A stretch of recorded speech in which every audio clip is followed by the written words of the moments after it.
Good evening, ma'am. Ma'am, hojik numidangi pung mapan ga makai kare hele ko.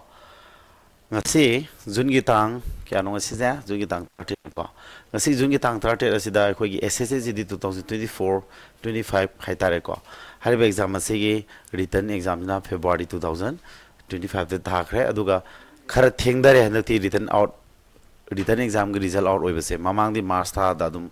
March nate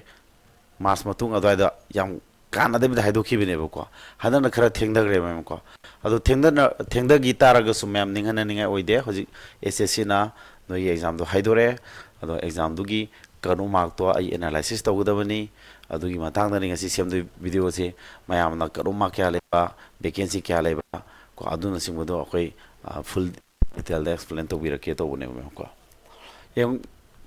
yang se ahan mate SSC GD 2025 ka 24 comparison ma sam to se ko SSC GD 2020 ga for the vacancy se ahan ba hek notice to pag vacancy lising kuntaruk le ramadagi finance si increase to re finance oi gibne aduga SSC GD 2025 sidana 39481 ramadagi finance si oi re ko sini ba hoji vacancy noina hoji ladies all india gi lising yang kai kare hele si hele aduna kon harawni ngai di oidi maramdi si pull up se kon lawdong na te akoi lawdu si Manipur gi vacancy kaya lagi habni khangdu se adu sing du lak se ko vacancy du ai adu gi explanation mayam gi damakta ai sata sing gi damakta khalaga mamang da explanation tawjaki bani ya makup ta nai tar vacancy in detail da nei adu ama ai hosi ulakadori ba mayam lorak padai do ko yamna sangada video na te minute tarang thale mayam loi phau MBO SSGD explain waragadi aduga matungda thagada borega suyam kanagani ana khalle tare ko yengo hadaki kano marks kamai tawge hamatamda mamanga manadi ai mamangi ju comparison tawbuni ko aina mamang comparison tawbe kana ba noi khangane ba yengo mamang da tawri se keno akoi gi vacancy se Manipur gi ni ko Manipur gi ngata ni si Manipur gi B has a border ni myang ko no B in border gi OBC schedule caste schedule tribe and reserve ana leibo ko adu mun MBU make sengi ko mem se OBC gi candidate se manga ne balerji mun manga ji khangali ni si manga se mana return gi ni ko lamjen gi damak ta khan bai tare ko khal thabuk finance merit list gi khan manate ko lamjing gi damak ta physical test gi damak ta khalle vacancy name ba adu ni ko adu ke dora kwaidagi mark name do sigi mana sida hairi jate na teba mark 46.9 khanbam phangma mi se sina last weraga sigi mathak ta phangma mi khara maga punna mi manga ne ba si OBC category de moina lamjen gi damuk ta khangal isi sida edi bo rule si aduga border gi amuk schedule caste na vacancy ani ni ko border gi district ta di Tamenglo Ukhrul adagi Susampur na singba leibani ko adu oijaraga mo schedule caste neme aduga ande ke dore sigi schedule caste pak lai tabini ko neme se adu mark se mai kan mark se kwaidi name mi gi satra du mark se kino 46.9 ne adu sina kwaidi name oire si makhadi lawdre si matakta ko phangba amaga soi lawramani mi ni lawbunina ko adu mogi vacancy du matungina lamjen sel matung ama khakta hanga me ama lawduini moi dawdi si ko adu mi ani lawgada boita ani madum khangi tare adu tadi adu lamjen ngam ragadi moi am khalui du ni ba vacancy hangau du ni atopada moi adjust tong nagi ne ko amai tawta ba adu yengo sige border gi amke dore schedule tribe ke di ya me sawnga si vacancy na ti go mayam no ne khangada bam vacancy na ti candidate to mana sigiri tandagi mi su yamna pass taw halle habane ba aduga ke doba lamjen du sel matung da medical lura matung am khangalaga adu mayam ar di merit list sem ba na mus lakhi du ne sidi just magi physical sen be yare haiba mi du ne ba adu mark yam nemi 34.9 phangbodi horaga mathak si makhadi lawdre habani ko ani ma bada si lawi habani sidi am niyam dro aduga border gi unreserved ki satam vacancy ya many mi mem lawri si aduga ma no ko 37 yam nemi ko kano gi de border gi se okay and then again general lai mamanga hanak 2025 ka khena ba kharle adu ulak du ni ba 2024 da di border gi vacancy habanga aduga kariba general gi vacancy hab ani di hen laite ba ko mya sin economically weaker section gi magi candidate taruk lokhali magna 48 kwai name of the 48 amasung 48.1 phang mi di hor lokal habani ado OBC dana mi yame OBC vacancy khidang yamna leibana ne ko ado sidagi mi khara kha to ga tangkhai mu ena lawri ne bo to ri se ado OBC gi si oi bane lamjen gi da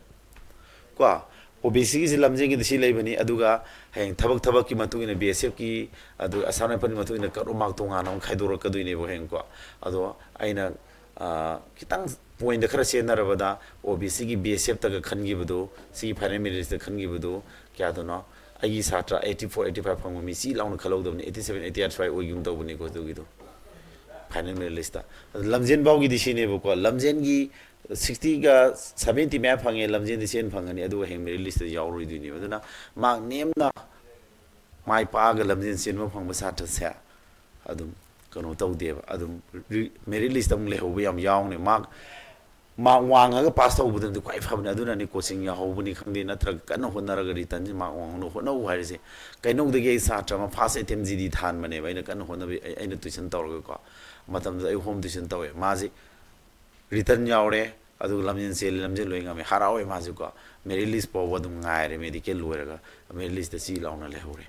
adum next ma kan nam honara ga thare adu da ma asam pan khallaga lei hojik se ai sa tase smai to dana lei ko ma'am SSC GD ja estimate yam putho bani ko adu yong sida OBC dana te sedul kas gi ni full ere vacancy khara yam ngoni ni full loji tang khai mu te dum dar mani ko adu ma gi kanu mak se sedul kas mi vacancy yam da bai ne kanu ma wang is yam si khangu ko si smaina 76 ka sidi hen lawre adu ga mang ST gi na mi yam lawre vacancy ji yong general line ST ji am yarim ni khudong sai ku mudi general line da su jeneng da su mi yam leibani na candidate yam la select tawre karo marks khidang nem lop tawro ko adi unreserved kisina kwadi vacancy yam oi bani mi yam khangale adu 66.7661 oi gi sumana sina 2024 gi ne ko 24 si ga am 25 ga comparison do nupa gi ne ko 2024 gi male gi ne base ko di khar thura ke me am tamal video yam sangan gumse GD 2025 100 ki du ne Kazi ngasi haidu ibu dugi ne male candidate ki engse bako vacancy ji border general haibonga en haibom lai ate na te bako next slide irang leiba jaga haibane natre haragana Manipur dadi next slide hierarchy militancy-affected area hairane bako adu sig vacancy militancy-affected area haibog vacancy group amagam hengale aduna hadana opportunity khare hel mane ma'am khangu ko yango Manipur gi se border gi silere ma'am si biro border gi silere ado kara samje lage ho zenen area gi ko zenen area na sigidi zenen area karam mab singi next lane karam singi border has de ko gi district manga ka khando kimni ko adu ga lemori basindu na zenen lo singani adu ga militancy affected next line na traga militancy affected singbadi pulap Manipur gi any district kudi mak singe bo moina I base adu taraga de ko dore sida leiba vacancy di pull up ki oidu ne ko sida leiba candidate sina all Manipur oidu ni sida leiba khara sinam kari kana khakti oidu no hataraga di border gi district manga du khaki oine bo ya dabra adu sida zenen sida leiba sina kana khakti oidu no hataraga di mo sai border district manga lok thogale horidu oidu ba sina pull up ki kamanam oibu oidu ya dabra sa adu yengo sida zenen gi do OBC gi 64 ko vacancy zenen gi ko adu ga mai karo marks 50 lere ko kitang mamang de kitang handai ko ma vacancy ju khare hel paini adu na ma mamang da ma kya kya phangnai mamang da noina mamang da lagi karo mark to adu gi kitang handarap lei ko ani sum u bada adu na mamang i mark ko samna ha bada 90 phanga khale gan tori ko mu adu ai sang phamu ko mu je khara de dum safar leire ha tare ko yengase adu lamjen na mi kya khato kiba khot kiba adu magi su effect la leire ko yango lamje su kan hona biro adu schedule track ki su mi adum si general line da su schedule track am zenen gi da su schedule track gi district am yauri bani na mogi vacancy adum yam yauri ni ko kono ma mo ni nem nem ko adagi mo anizaki na sani kumari mo vacancy khara de dum yam am dini se mo kono ma si lei ko mamangi zenen gi anizap to compare to ne mamangi zenen anizap ka legre mamangi zenen gi anizap to vacancy yam lore kono ma si 66 ne ado yemo saudrosa sigi hanaki zenen gi doba zenen gi kar umak de filter amaduna 66 ogi ba khara handadra adi among yemo next slide laiba next slide ji pull up next slide militancy expected laiba na next slide laiba haji next slide irang laiba haji Manipur district kudimuk salani harabina kudimuk kini khalo side ex servicemen gi ko moise vacancy amagum so ileram ngani aduna ex serviceman gi mim khangale ko candidate ama available candidates am phangi habane ko adhiga ma economical weaker section gi candidate tare local sida kya khandu mo vacancy matung ina lawra kan vacancy last ulake ko mo ko marks lera adu ma dawdana OBC gi si plaki kamani ko OBC gi silere adu ko marks lera yengo aduga schedule tribe ki schedule caste ki tilera schedule tribe ki 976 lera aniza ki jima no ko pamna jima ngi kamani na ko asigi ju 50 yam kan wang bo oide kitang handarap leire ko mamang yeng na matamda aduna mayam si farabani ko level du kitang mamang de kitang ke dobra lukhat pai mong daga haina bani yam kana dinate ko slightly ni ko lukhali lukhate pangai ha ya de kitang khaki wa ni khale ayu khanda aduna ke doctor sa ko mak sumai le ri bani adu vacancy kitang hengat pado adu gi su effect ne basi adu ge ngo mathang da nupi gi nam nei na ra ka du je nupi gi su nei na ram je mamang 2024 gi nupi je border adagi jenen border gi unreserved ti si le re aduga jenen area gi OBC gi si schedule tribe si unreserved gi si ni karmak nupi de khoi wange ko mem nupi gi di wange ko mem sian ding yeng biro adu noina aina sida pithui jingja kadai kadai de noina karmak yeng adagi habdu khangna pi bi wan noina akhangwa satha si yarong ani akoi gi ngasi gi PDF tu da thagan na re PDF sing yeng ba haira ga si adu da sun mi yengo data ja adu de collection tawra ga ina noida mayek seng na ba focus tawra kadai de yeng adagi utpi bani mem ko si adu video ji post thama du yeng biro adagi among yo 2025 handaki du nupi mamang khine ko mamang di border ga jene ngakti vacancy lebani hana border gi leire ko border gi se border gi leire aduga jenen gi leire adu militancy affected gi leire border gi unreserved si leire OBC si leire schedule tribe si leire adagi jenen gi se henjengre jenen gi se jenengi silere sidi poloki kaman jenen sina koigi border district lok thokre le hu du gin hare ko ado de ngose anisa ki vacancy sile ni pigi ko samu putura ji khara dum yama mani ngo karumak sile mamang de gi khaji tang kumdei ko sa ni pigi ji ngo sumana ba ado ngo me mamang gi aina nei na gi bani sigi videos ai sem gra bani ko notification out where vacancy si leire hana ina explain to bigi bani akhoi gi satra mam da akhoi gi kanu tong na ba hena mitna sing na ba ito gi bani ko 10 plus 10 pass na thaba exam ni ga hana explain to gi ai number khangning ju si leire ga hana da mai to gi ko ado ai mathang ulake last vacancy du ulake du se na ko vacancy ulake vacancy ji ulake last ko to sida ulage to mayam list of border guarding districts border district haraga sile to asai noina khangning iba borders district kana kana no sile ukrul sanden sujapu kamjong technology border ni moi to gan vacancy alag ta thame ko aduga manipur di list of militancy affected districts militancy affected na next slide manipur di next slide haro militancy harani ko adu all districts sing e sigi to gan vacancy haba ko nga sa end thaba du ne ko ade atopo amna kare sara sida samana border ne general ne ko si border si lok thokro le hobudu ni seneng ga haire dana ko asina militancy affected area na pulo boire yango sida vacancy ni utke bene sida angang be iri se mayam athai kam na te ko mayam aina phajna nei na grab ni video se kamaina hanagi angau bani iri sina ne hanagi vacancy kya le ringai ngasagi 3800 kaino 4 kaino mai bani si oring gi ni akon bagi 56 kya no do ko akon bagi vacancy latest vacancy update torokanda nauna oirak pa back kano do ne ko mai magi basic ki ju schedule tribe kya lai obc ta kya lai haibu du ne basi du ulisina ko angang bi irisina ko mayam mayection ubi bono tro si screenshot loksi lokju kana ne ko sa polopona kya lagi ngo sa basic ki punna kya no ko risa basic to mi ki punna kya ko 21 ko is di ire adu da unreserved ki ni pan yauri economic weaker section lai obc home yauri schedule tribe home yauri schedule kasi yaudre gana si lai re ko aduni yengo adi CRCF kina kaya wari vacancy total 20 go phone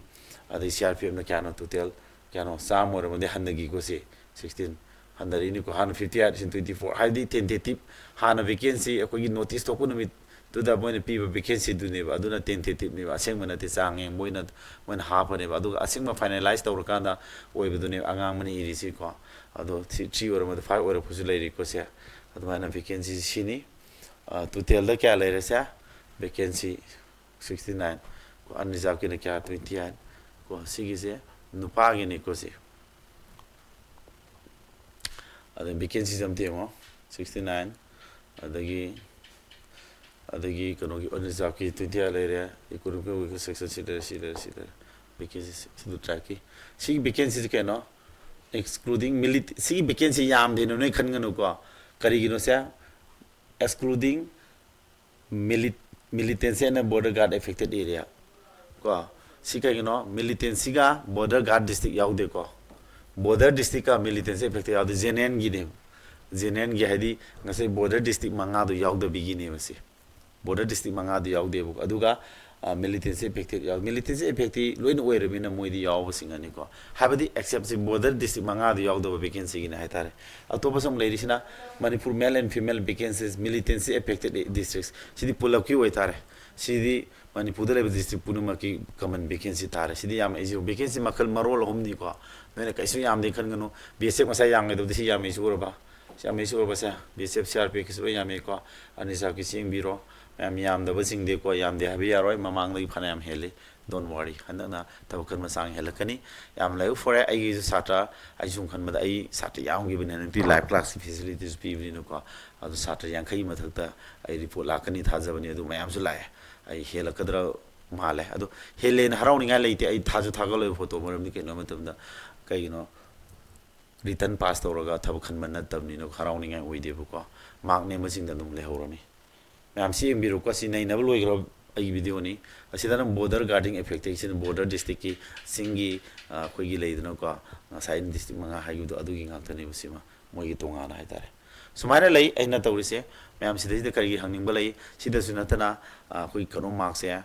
mi kya ga lori kolina simu leire aduga moi lamjin ju itu tun silak to male adu loiraga medical ju punna tawrobni hojikti ko adu noina lamjin hana selam daba mark ne me ko le haba sing do sinjilu ro adu mark nemba akhogi 90 yo phataba mi singse ro mark ta kitang doubtful di oi ko 80 khara lan baje khara di sor hon be yare adu daw kitang leidi lei adu moje khalak pasu oi jesno aina haning badi mathagi october kaudor mina preparation makasa tharo ko noidi adugi mark phangama mina yum da phajana le padaro akoi video nongdo se khari yengaga adai aina ta ba to ko coaching is mayam thagat pa thengnei ko moijo dum phaba ngak tani moijo dum yembiro aduga kana ba lawraga tharo sinibo ko aduga sababu yi team je phajana tawi gd ji mai pa ko yamna phuthui akoi gd gidi akoi phajana mangjin thana su phuto prana sa taw bani ko adu mai dawdana gd gi noira coaching tongana tawge haraga su mayam ai gd khakta gi base ai di tawe ko atopa ga punjin deba offline ju lei aduga live su lei live na paisa khar honge ko adugi handaki ngarangi day 16 da hobane ba adugi do sit khar hangi lobe yani aduga atopa be amaga song akoi room ahang ba lei du da ma tawrani maram de keno da exam ai do mi na mak ne ma ma yawi na nandagi ready leibane ba do ji pau phawna bu hore sai exam yawadi fare yawdraga sa amuk laktuini khotini habasu yawe ko adu sindu adum kande to simbiro adu course do khoi oza khoi phajana khoi manga leibani sa jahi ji magi photo di yawdre ko adu khoi manga leire adu sida gd phawgi basement jo yame mem ko ai yam butwe adu sida yawbining ba leire so dum yawba yani ko video se lo silage adu marak sida khoi gi loidinga sida khoi gi ssc gi foundation ko foundation course ssc khakta gi weba ko foundation course adum tawri aduga bengi ju tawri beng khakti ko weba khoi punde ba ko harib classing se lam lapi live te yawra ke aduga video ju pbu haraga so dum video ju piba live su weba ko live su weba video ju piba aduga mobile app su ko app video haitare adu so dum app to video thagalaga hoji mapung phana loi biding am de ko record lori bising le thagali yo luchila ka dorobni si piro dum hona be yare ana live thabak sida bengi oigera ssc gi course yawbuna kai kanai hama tamda cgl ji form thare adaga selection post thare mts ka 10+2 su laktore me am thab pareng sa laktore ko andak ni ji na sim thar mai paw da bakangbu cgl officer oiningi adon mai onjel ka ha sa su me am lakpi engodo ko kam dingana go no noina hotnaruba do mai pak thru atopa career me am leiribu ko mi ni chi phawro matungda doctor oiraga mbbs oiraga is oina pamakta is thaba mi me am leiribu ndana akoina tawriba line da sanga thaba ma phangaga is amu thaba lo yaibu ko aduna punsida aina ningba photo thungogde haiduna so ꯅꯤꯡꯍꯟꯅꯒꯅꯣꯕꯀꯣ ꯑꯩꯁꯨ UPSC IS ꯅꯆꯤꯡꯕ ꯄꯥꯝꯃꯦ ꯑꯗꯨ ꯉꯝꯍꯧꯗ꯭ꯔꯦ ꯑꯗꯨ ꯇꯥꯔꯁꯨ ꯑꯩꯅ ꯁꯥꯇ꯭ꯔ ꯃꯌꯥꯝ ꯑꯃ ꯅꯣꯏꯕꯨ ꯂꯝꯖꯤꯡ ꯂꯝꯇꯥꯛꯄꯤꯗꯅ ꯊꯣꯔꯛꯏꯁꯤꯗꯤ ꯁꯤꯁꯨ ꯀꯠꯊꯣꯛꯄ ꯃꯈꯜ ꯑꯃꯅꯤ ꯑꯗꯒꯤ ꯑꯩꯒꯤ IS ꯑꯣꯏꯕꯗ ꯇꯧꯒꯗꯕ ꯁꯔꯚꯤꯁ ꯃꯈꯜ ꯑꯗꯨꯒ ꯆꯞ ꯃꯥꯟꯅꯩ ꯈꯟꯕ ꯌꯥꯏꯑꯕꯀꯣ ꯑꯗꯨꯃꯥꯏꯅ ꯇꯧꯗꯅ ꯃꯌꯥꯝ ꯂꯩ ꯌꯦꯡꯉꯣ ꯑꯗꯣ ꯃꯦꯠꯁ ꯈꯛꯇꯗ ꯃꯦꯠꯁꯀꯤ ꯌꯥꯝꯅ ꯑꯦꯗꯚꯥꯟꯁ ꯑꯣꯏꯅꯀꯣ ꯆꯦꯞꯇꯔ 29 ꯌꯥꯎꯕ ꯑꯗꯨꯒꯤ ꯀꯣꯔꯁꯁꯨ ꯑꯗꯨꯝ ꯑꯩ ꯇꯧꯔ ꯂꯩꯌꯦꯕꯀꯣ ꯑꯩꯒꯤꯗꯤ ꯃꯦꯠꯁꯁꯦ ꯕꯦꯁꯤꯛ ꯇꯨ ꯑꯦꯗꯚꯥꯟꯁꯅ ꯈꯔ ꯂꯦꯚꯦꯜ ꯌꯥꯝ ꯋꯥꯡꯅ ꯇꯥꯏ ꯈꯝ ꯊꯦꯡꯅ ꯋꯥꯡꯅ ꯇꯥꯏ ꯑꯗꯨꯒ ꯁꯤ ꯃꯦꯠꯁ 011 ꯍꯥꯏꯁꯤꯅ ꯈ꯭ꯋꯥꯏꯗꯒꯤ ꯋꯤꯛ ꯑꯣꯏꯕ ꯁ꯭ꯇꯨꯗꯦꯟꯗꯣ ꯋꯤꯛ ꯑꯣꯏꯕ ꯁ꯭ꯇꯨꯗꯦꯟꯗꯒꯤꯅ ꯑꯒꯅꯤꯕꯤꯒꯨꯝꯕ ꯊꯕꯛ ꯃꯆꯥ ꯃꯆꯥ GD MTSꯀꯤꯐꯥꯎ ꯌꯥꯎꯕ ꯃꯦꯠꯁ ꯈꯛꯇꯒꯤ ꯄꯥꯝꯃꯒꯁꯨ ꯑꯗꯨꯝ ꯍꯥꯏꯔꯛꯑꯣ ꯂꯥꯏꯚ ꯀ꯭ꯂꯥꯁ ꯑꯣꯏꯕ ꯚꯤꯗꯤꯑꯣꯁꯨ ꯄꯤꯕ ꯑꯗꯨꯒꯨꯝꯕ ꯕꯦꯁꯅꯤ ꯄꯨꯟꯗꯦꯀꯣ ꯑꯗꯨꯒ ꯕꯦꯡꯒꯤꯁꯨ ꯇꯣꯉꯥꯟꯅ ꯇꯧꯋꯤ ꯑꯩ ꯕꯦꯡꯒꯤ ꯄꯥꯝꯕ ꯂꯩꯔꯒꯁꯨ ꯑꯗꯨꯝ ꯇꯣꯉꯥꯟꯅ ꯑꯗꯨꯝ ꯌꯥꯎꯕ ꯌꯥꯅꯤꯀꯣ ꯃꯌꯥꯝ ꯁꯨꯃꯥꯏꯅ ꯀꯣ ꯁꯤꯒꯤ ꯁꯨꯝ ꯐꯦꯁꯤꯂꯤꯇꯤꯁꯨ ꯈꯔ ꯂꯩ ꯁꯨꯝ ꯄꯟꯖꯔꯝꯃꯅꯤ ꯑꯁꯤ ꯀꯣ ꯊꯋꯥꯏ ꯌꯥꯎꯕ ꯏꯟꯇꯔꯦꯁ ꯂꯩꯕ ꯍꯟꯗꯛꯀꯤ ꯃꯍꯥꯛ ꯅꯦꯝꯍꯧꯔꯦꯅ ꯅꯤꯡꯍꯟꯅꯒꯗꯕꯒꯤ ꯃꯍꯨꯠꯇꯤ ꯑꯃꯨꯛ ꯍꯟꯅ ꯍꯣꯠꯅꯧ ꯑꯩꯈꯣꯏꯅꯅꯦ ꯄꯨꯟꯁꯤꯗ ꯄ꯭ꯔꯦꯄꯔꯦꯁꯟ ꯇꯧ ꯍꯧꯔꯨꯔꯒ ꯃꯥꯏꯊꯤꯔꯦ ꯍꯥꯏꯗꯨꯅ ꯒꯤꯞ ꯑꯞ ꯇꯧꯗꯣꯏ ꯁꯔꯨꯛꯇꯤ ꯑꯩ ꯉꯝꯗꯗꯤ ꯉꯝꯒꯦꯀꯣꯅ ꯈꯜꯂꯣꯕꯀꯣ ꯍꯟꯗꯛꯇꯁꯨ ꯆꯍꯤ 19 ꯁꯨꯔꯀꯥꯟꯗ ꯑꯩꯒꯤ ꯁꯥꯇ꯭ꯔ ꯑꯃ ꯆꯍꯤ 2018ꯗꯒꯤ ꯊꯕꯛ ꯇ꯭ꯔꯥꯏ ꯇꯧꯔꯛꯄꯅꯦ ꯑꯥꯔꯃꯤꯒꯤ ꯊꯕꯛꯁꯤ ꯃꯥ ꯁꯨꯡꯈꯟ ꯈꯟꯗꯦꯕ ꯑꯗꯨꯕꯨ ꯃꯥꯅ ꯍꯣꯠꯅꯕ ꯀꯟꯃꯟꯕꯗꯨꯅ ꯍꯟꯗꯛꯇꯤ ꯀꯌꯥꯝ ꯂꯥꯏꯕꯛ ꯐꯩ ꯍꯥꯏ ꯀꯥꯟꯗ ꯍꯟꯗꯛ ꯃꯥꯁꯦ ꯀꯩꯅꯣ ꯇꯧꯋꯦꯕ ꯇꯦꯔꯤꯇꯣꯔꯤꯌꯦꯜ ꯑꯥꯔꯃꯤꯒꯤ ꯑꯦꯛꯖꯥꯝ ꯈꯜꯂꯒ ꯃꯥꯁꯦ ꯊꯕꯛ ꯆꯪꯈ꯭रे ꯍꯥꯏꯇꯥꯔꯦꯅꯦ 2018 ꯑꯗꯨꯋꯥꯏꯗꯒꯤ ꯑꯩꯒ ꯄꯨꯜꯂꯛꯄ ꯃꯤꯅꯤ ꯁꯨꯡꯈꯟ ꯈꯟꯗꯦꯕꯀꯣ ꯃꯥ ꯍꯣꯏ ꯐꯦꯂꯔ ꯑꯣꯏꯔꯦꯅ ꯅꯤꯡꯍꯟꯅꯔꯒ ꯑꯃꯨꯛ ꯂꯝꯕꯤ ꯑꯃꯗ ꯑꯃꯨꯛ ꯆꯠꯂꯨꯅꯤ ꯌꯥꯔꯛꯇ꯭ꯔꯦ ꯑꯩ ꯏꯅꯥꯛ ꯈꯟꯖꯤꯜꯂꯛꯀ ꯁꯨꯝ ꯇꯣꯏꯅ ꯇꯧꯔꯀꯥꯟꯗ ꯂꯥꯁꯇ ꯀꯩꯗꯧꯔꯦ ꯍꯟꯗꯛꯀꯤ 2024-25ꯁꯤꯗ 25ꯁꯤꯗ ꯇꯧꯈꯤꯕ ꯇꯦꯔꯤꯇꯣꯔꯤꯌꯦꯜ ꯑꯥꯔꯃꯤꯗꯨꯗꯗꯤ ꯀꯩꯗꯧꯔꯦ ꯑꯩꯁꯨ ꯃꯤ 15ꯃꯨꯛ ꯃꯥꯏ ꯄꯥꯛꯄ ꯄꯨꯊꯣꯛꯑꯦꯕ ꯇꯦꯔꯤꯇꯣꯔꯤꯌꯦꯜ ꯑꯥꯔꯃꯤꯗꯣ ꯑꯗꯣ ꯄꯨꯊꯣꯛꯄꯗꯨꯗ ꯃꯥꯁꯨ ꯌꯥꯎꯋꯦ ꯍꯥꯏꯇꯥꯔꯦꯅꯦ ꯑꯗꯣ ꯑꯩꯅ ꯍꯥꯏꯁꯦ ꯆꯍꯤ 19 ꯁꯨꯔꯛꯑꯕ ꯃꯤꯅꯦꯕ ꯑꯗꯣ ꯐꯖꯅ ꯍꯣꯠꯅ ꯌꯥꯕ ꯍꯣꯠꯅꯔꯒ ꯑꯩꯈꯣꯏꯒꯤꯗꯤ ꯄꯨꯟꯁꯤꯗ ꯑꯩꯈꯣꯏꯅ ꯒꯤꯞ ꯑꯞ ꯇꯧꯗꯣꯏ ꯁꯔꯨꯛꯇ ꯍꯣꯠꯅꯔꯒꯗꯤ ꯃꯥꯁꯨ ꯆꯍꯤ ꯃꯇꯝ ꯁꯥꯡꯅ ꯆꯍꯤ 7-9 ꯍꯣꯠꯅꯔꯒꯁꯨ ꯃꯥ ꯂꯥꯁꯇ ꯃꯥꯅ ꯄꯥꯝꯖꯕ ꯃꯅꯤꯄꯨꯔꯗꯁꯨ ꯄꯣꯁꯇꯤꯡ ꯇꯥꯕ ꯇꯦꯔꯤꯇꯣꯔꯤꯌꯦꯜ ꯑꯥꯔꯃꯤꯗꯨ ꯐꯪꯕ ꯉꯝꯈꯤꯕ ꯑꯗꯨꯅ ꯑꯩꯅ ꯍꯥꯏꯁꯦ ꯒꯤꯞ ꯑꯞ ꯇꯧꯕꯒꯤ ꯃꯍꯨꯠꯇꯅꯦ ꯑꯩꯅ ꯍꯥꯏꯁꯦ ꯑꯅꯗꯔ ꯑꯣꯞꯁꯟ ꯊꯤꯌꯣꯕꯀꯣ ꯑꯣꯀꯦ ꯃꯌꯥꯝ ꯁꯨꯃꯥꯏꯅ ꯂꯩꯔꯦ ꯍꯧꯖꯤꯛꯀꯤ ꯃꯌꯥꯝꯒꯤ ꯑꯩ ꯑꯦꯛꯁꯄ꯭ꯂꯦꯅꯦꯁꯟꯗꯣ ꯌꯦꯡꯉꯨꯀꯣ ꯗꯥꯎꯠ ꯂꯩꯕ ꯈꯣꯠꯄ ꯂꯩꯔꯒꯁꯨ ꯑꯃꯨꯛ ꯍꯥꯏꯔꯛꯑꯣ ꯃꯌꯥꯝ ꯍꯟꯗꯛꯁꯤ ꯀꯩꯅꯣ ꯃꯥꯔꯛꯁꯨ ꯈꯤꯇꯪ ꯅꯦꯝꯇꯛ ꯂꯩ ꯑꯗꯨꯒ ꯃꯥꯔꯛꯁꯦ ꯅꯣꯔꯃꯦꯂꯥꯏꯖꯦꯁꯟ ꯇꯧꯕ ꯃꯇꯝꯗꯁꯨ ꯁꯨꯃꯥꯏꯅ SSCꯒꯤ ꯒꯨꯗ ꯅ꯭ꯌꯨꯁ ꯑꯃꯁꯨ ꯂꯩ ꯅꯣꯔꯃꯦꯂꯥꯏꯖꯦꯁꯟ ꯇꯧꯕꯗ ꯃꯥꯔꯛ ꯄꯪꯍꯥꯞꯇ ꯍꯥꯞꯄ ꯑꯃꯗꯅ ꯍꯥꯞꯄ ꯑꯃꯗ ꯍꯥꯞꯇ ꯇꯧꯕꯗꯣ ꯑꯗꯨꯁꯨ ꯇꯧꯔꯔꯣꯏ ꯅꯣꯔꯃꯦꯂꯥꯏꯖꯦꯁꯟꯒꯤ ꯑꯅꯧꯕ ꯐꯣꯔꯃꯨꯂꯥ ꯑꯃ ꯏꯀꯨꯏ ꯀꯨꯏꯗ꯭ꯔꯤ ꯍꯟꯗꯛꯀꯤ ꯊꯥ ꯃꯅꯨꯡꯁꯤꯗ ꯊꯣꯛꯈꯤꯗ ꯉꯥꯏꯔꯤꯕꯀꯣ ꯅꯨꯃꯤꯠ ꯀꯨꯏꯗ꯭ꯔꯤꯕꯀꯣ ꯑꯗꯨꯅ ꯃꯔꯝ ꯑꯣꯏꯔꯀꯥꯟꯗ ꯃꯥꯔꯛ ꯌꯥꯝꯅ ꯈꯪꯉ ꯍꯥꯞꯄ ꯀꯛꯄꯗꯨ ꯇꯧꯔꯔꯣꯏ ꯃꯌꯥꯝ ꯌꯥꯝꯅ ꯅꯤꯌꯣꯝ ꯆꯨꯝꯅ ꯇꯧꯔꯦ SSCꯁꯤꯀꯣ ꯑꯗꯨꯃꯥꯏꯅꯁꯨ ꯃꯣꯏꯅ ꯍꯥꯏꯔꯤ ꯑꯗꯨꯅ ꯃꯔꯝ ꯑꯣꯏꯔꯀꯥꯟꯗ ꯌꯦꯡꯉꯣ ꯅꯣꯏꯁꯤ ꯕꯦꯂꯦꯟꯁ ꯑꯃꯗꯗꯤ ꯂꯩꯔꯅꯤ ꯑꯗꯨꯅ ꯃꯥꯔꯛꯁꯦ ꯑꯩꯈꯣꯏ 80 ꯈꯔ ꯂꯥꯡꯕ ꯀꯥꯡꯕꯨꯗꯤ ꯌꯥꯗꯧ ꯃꯥꯜꯂꯦ ꯑꯩ ꯁꯨꯝ ꯈꯟꯕꯗꯀꯣ ꯆꯥꯝꯃ ꯂꯥꯡꯈ꯭ꯔꯒꯅ ꯐꯖꯅ 100% ꯁꯤꯌꯣꯔꯅꯤ ꯍꯥꯏꯕ ꯌꯥꯔꯦ ꯃꯃꯥꯡꯗꯁꯨ ꯉꯥꯏ ꯑꯩ ꯁꯥꯇ꯭ꯔ 100 ꯂꯥꯡꯕꯁꯤꯡꯗꯣ ꯐꯦꯜ ꯑꯝꯇ ꯑꯣꯏꯗꯦ ꯂꯣꯏ ꯈꯜꯂꯦꯕꯀꯣ ꯑꯗꯣ 90 ꯂꯥꯛꯄꯁꯨ ꯑꯗꯨꯝ ꯈꯜꯂꯤ 80ꯒ 90 ꯅꯛꯄ ꯃꯤꯁꯨ ꯈꯜꯂꯦꯕꯀꯣ ꯑꯗꯨꯃꯥꯏꯅ ꯑꯩꯅ ꯍꯥꯏꯅꯤꯡꯉꯤꯁꯦ ꯑꯗꯨꯒ 84-85ꯗ ꯐꯪꯕ ꯃꯤꯗꯨꯗꯤ ꯆꯤ ꯂꯥꯎꯅ ꯃꯥ ꯑꯃꯅꯤ ꯋꯥꯠ ꯂꯩꯍꯧꯕꯒꯤ ꯌꯥꯝꯅ ꯃꯩꯁꯥ ꯂꯥꯡꯈꯤꯀꯣ ꯑꯗꯨꯅ ꯃꯥ ꯑꯃꯅꯤꯒꯤ ꯚꯦꯂꯨꯁꯤ ꯌꯥꯝ ꯊꯤꯅ ꯂꯩꯕꯅꯤ ꯑꯗꯣ ꯅꯣꯏ ꯃꯤꯔꯥꯏꯒꯅꯨ ꯑꯣꯖꯥ ꯃꯤꯔꯥꯏꯒꯅꯨ ꯃꯃꯥꯡꯗꯁꯨ ꯁꯤꯒꯤ ꯍꯦꯛ ꯃꯃꯥꯡꯗ 2024 ꯍꯦꯛ ꯃꯃꯥꯡꯗ ꯀꯠ ꯃꯥꯔꯛꯁꯦ 61ꯗ ꯈꯟꯈꯤꯕ OBCꯒꯤ ꯑꯩꯒꯤ ꯁꯥꯇ꯭ꯔ ꯑꯃ 60 OBC ꯀꯠ ꯃꯥꯔꯛꯁꯦ 60 ꯑꯣꯏꯕ ꯍꯥꯏꯇꯥꯔꯦ ꯃꯥ 61 ꯐꯪꯉꯦꯕ ꯆꯔꯥꯡꯄꯥꯠꯇꯩꯅꯦꯕ ꯑꯗꯨ ꯁꯥꯇ꯭ꯔꯗꯨꯀꯣ ꯑꯩꯒꯤ ꯁꯥꯇ꯭ꯔꯅꯦꯕ ꯌꯥꯗꯕ꯭ꯔꯥ ꯍꯥꯏꯁꯦ ꯃꯥ ꯑꯃꯈꯛ ꯍꯦꯜꯂꯒꯅꯤ ꯈꯟꯈ꯭ꯔꯤꯁꯦ ꯑꯣꯖꯥ ꯂꯣꯏꯅꯕꯒꯤ ꯀꯥꯟꯅꯕ ꯍꯥꯏꯁꯦ ꯈꯪꯉꯨ ꯃꯥ ꯑꯃ ꯍꯥꯏꯁꯦ ꯀꯣꯏꯁꯟ ꯑꯃꯗ ꯃꯥ 2 ꯄꯤꯔꯤꯅꯤ ꯌꯦꯡꯉꯨꯅꯦ ꯑꯗꯨꯅ ꯀꯣꯏꯁꯟ ꯑꯃꯒꯤ ꯚꯦꯂꯨꯁꯦ ꯍꯩꯇꯕ ꯑꯃ ꯌꯥꯎꯔꯛꯄꯗ ꯑꯣꯖꯥ ꯃꯅꯥꯛ ꯅꯞꯄꯅꯤ ꯅꯠꯇ꯭ꯔꯒ ꯍꯣꯠꯅꯔꯒ ꯑꯈꯪ ꯑꯍꯩ ꯇꯥꯟꯅꯔꯒ ꯃꯥꯔꯛ ꯐꯪꯍꯧꯅꯕ ꯍꯣꯠꯅꯧꯕ ꯑꯗꯨꯗꯩꯗꯨꯗ ꯉꯁꯥꯏꯒꯤ ꯂꯥꯏꯊꯣꯛꯀꯅꯨ ꯁꯤꯗꯤ ꯍꯩꯇꯦ ꯑꯩ ꯄꯥꯔꯣꯏꯒꯦꯅ ꯃꯃꯥꯡꯗ ꯑꯩꯒꯤ ꯀꯣꯆꯤꯡ ꯁꯥꯇ꯭ꯔ ꯃꯔꯛꯇ ꯌꯥꯎꯋꯤ ꯁꯥꯔ ꯀꯝꯄꯥꯎꯟ ꯏꯟꯇꯔꯦꯁꯀ ꯁꯤꯝꯄꯜ ꯏꯟꯇꯔꯦꯁꯀꯁꯤꯗꯤ ꯁꯨꯡꯇꯥꯛ ꯇꯥꯛꯄꯤꯔꯨꯅꯨ ꯁꯤꯗꯤ ꯎꯄꯥꯏ ꯁꯨꯡꯂꯩ ꯂꯩꯇꯦꯅ ꯍꯥꯏꯕ ꯑꯉꯥꯡ ꯌꯥꯎꯋꯦꯕ ꯑꯗꯨ ꯑꯉꯥꯡꯁꯤꯡꯗꯣ ꯃꯣꯏ ꯃꯔꯛꯇ ꯃꯣꯏ 4-5 ꯑꯩꯅ ꯀꯣꯆꯤꯡ ꯇꯣꯉꯥꯟꯅ ꯇꯧꯕ ꯑꯗꯨ ꯃꯣꯏ ꯌꯥꯝ ꯈꯟꯈꯤꯗꯦꯕ ꯃꯣꯏ ꯑꯃꯅꯤꯗꯤ ꯍꯦꯟꯅ ꯈꯟꯈꯤꯗꯦ ꯍꯥꯏꯇꯥꯔꯦ ꯀꯩꯅꯣ ꯑꯗꯨꯃꯥꯏꯅ ꯑꯦꯛꯁꯀ꯭ꯌꯨꯁ ꯊꯤꯕ ꯃꯤꯁꯦ ꯍꯦꯛꯇ ꯈꯟꯒꯟꯗꯦꯕ ꯑꯗꯨꯅ ꯑꯦꯛꯁꯀ꯭ꯌꯨꯁ ꯊꯤꯒꯅꯨ ꯑꯗꯣ ꯈꯪꯗꯕ ꯂꯩꯔꯦ ꯈꯪꯅꯕ ꯍꯣꯠꯅꯒꯗꯕ ꯁꯨꯃꯥꯏꯅ ꯀꯩꯅꯣ ꯍꯣꯠꯅꯕ ꯈꯟꯖꯦ ꯑꯗꯨꯒ ꯅꯣꯏꯅ ꯍꯣꯠꯅꯕꯗ ꯂꯝꯖꯤꯡ ꯂꯝꯇꯥꯛ ꯄꯤꯅꯕ ꯃꯤꯗꯤ ꯌꯥꯝꯅ ꯃꯔꯥꯡ ꯀꯥꯏꯔꯦ ꯑꯇꯣꯞꯄ ꯀꯣꯆꯤꯡꯒꯤꯁꯨ ꯃꯌꯥꯝ ꯂꯩꯔꯦ ꯑꯗꯣ ꯑꯩꯁꯨ ꯂꯩꯔꯦ ꯃꯔꯨꯑꯣꯏꯅ SSCGDꯒꯤꯁꯦ ꯑꯩꯈꯣꯏ ꯁ꯭ꯄꯦꯁꯦꯜ ꯑꯣꯏꯅ ꯀꯣꯔꯁꯁꯨ ꯇꯧꯔꯤ ꯃꯌꯥꯝ ꯑꯗꯨꯝ ꯂꯦꯡꯁꯤꯟꯕꯤꯔꯣ ꯉꯁꯤꯒꯤꯗꯤ ꯁꯤꯌꯥꯔ ꯂꯣꯏꯁꯤꯜꯂꯒꯦ ꯊꯦꯡꯛ ꯌꯨ ꯃꯌꯥꯝ